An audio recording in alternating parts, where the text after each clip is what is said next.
Okay, well, let's say that people won't travel more than a quarter mile to the nearest park, if they have to walk. So how far is that? Like, who falls within that quarter mile? We could do a buffer, which we did before, but the problem with the buffer is the buffer assumes that roadless areas are equally as accessible as roaded areas. So we want to only look at where the points where those networks intersect with that park. So to do that, we have to create a network data set. This is how this works. So before we can do that, we need to turn on our network analyst extension. So under the customize again, this is where Esri makes all its money, right? Because you have to pay separately for these extensions, right? There's 10,000, there's 5,000. Which one's the most expensive? Actually, network's more expensive, I'm pretty sure, but spatial is more commonly used. You pretty much need that, so you're going to fork over a few thousand to get that. Wow. And now they want you in the subscription service because they don't want you buying a product that's standalone. Anyway, it's a different story. So I turned on the network analyst. So now what I'm going to do is I'm going to create a network data set, and I'm going to create it from my road layer. So the way that works is that I go to the catalog window over here, and I find my line layer, and I right-click on it, and I choose New Network Data Set. Now this workflow is true for shapefiles. If you're working with a geodatabase linear feature, you would actually you have to create a featured data set to house your network data set. So I choose that, and it's going to walk me through this wizard to construct this network data set, because they're actually kind of complex animals. It's initially set up for basically given directions. So you can accept most of the defaults, like modeling turns, so it can figure out how to move. If you have a different form of connectivity, it wants to know it. But generally, if you click on that, it wants to know how do roads connect, like how do I move through this network? And for the most part, wherever the lines intersect, that's pretty much okay. So we'll take the default for that. And so it actually will, if you wanted to, you could actually have elevation in there. They can take that into account as well.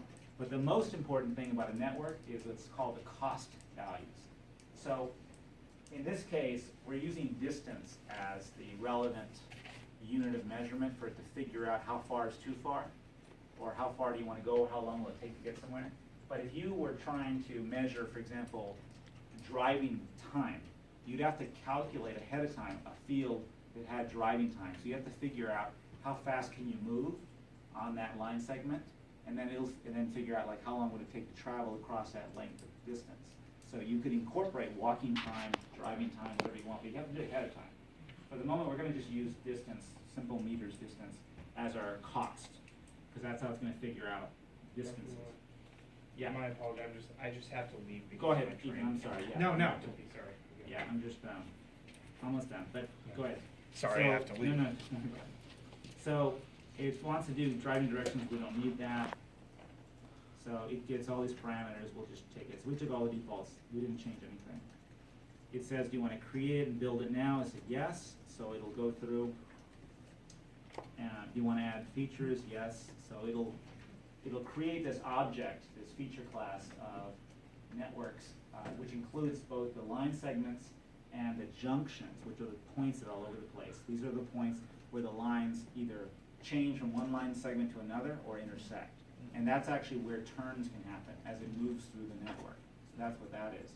So what we're interested in here is we want to be able to identify, like if you were traveling from the park, that's kind of the way to think about it, and you can only go a quarter mile, how far will that take you? Because you're kind of confined to the roads.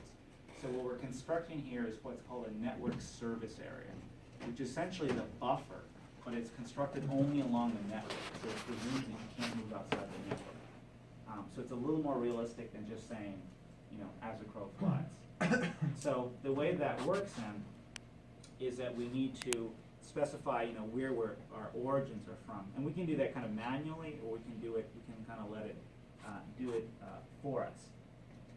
So we add the network. I have to go to my notes real quick. So we're going to need the network analyst toolbar. So what we do is we right-click on this gray area, and one of the toolbars that we have available to us is called the network analyst. And that Network Analyst toolbar looks like this, floating toolbar here. And what this is going to do is allow us to choose the kind of function that we're interested in. So there's all kinds of things this thing can do, but in this case, we're looking to create a new service area. The first item, as you might guess, is a routing solution that will figure out the fastest way through the network. But we want to know, essentially, this area that's within a certain distance. So I choose that, and what that does is it adds all this stuff to my table of contents. Right. This may have been a little too much to cover right now. And so what this does is it adds these items. These things are like temporary layers that house items that you're going to model in this environment. So it's not like a permanent layer that you save somewhere. It's actually something that gets used in the moment as you're processing something. So the way this works is we need to, you don't have to do anything with this yet, but what we're going to do is we're going to give it the starting points that we want to go from. So this little button right here is what allows us to access different items in this. That's not what I'm looking for. Where are you? That's what I'm looking for. Okay, the Network Analyst window. This is where we're going to load our items that we're going to start from.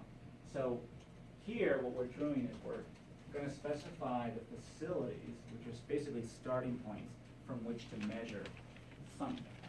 So the facilities can be any point layer, essentially. And so we could create our own, or we could add some layer. So let's say for the moment that we're going to use the centroids to be the origin from each of these open spaces, right? Because we don't know, like the question would be, do you start from here, like where's the entrance to these open spaces, or where can you actually get access to them? And that can be done in a variety of ways, but if you're really being lazy, you had nothing better to work off of, you just say, well, let's just go from the centroid, the middle of that polygon. And so you can generate that really quickly using a tool in our toolbox to generate these items. So, so in the data management tool, under features,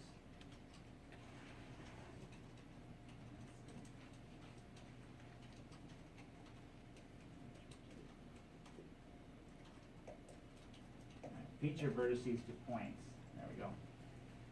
What this will do is it'll take the vertices, or the kind of the connecting points along the outside of the polygon,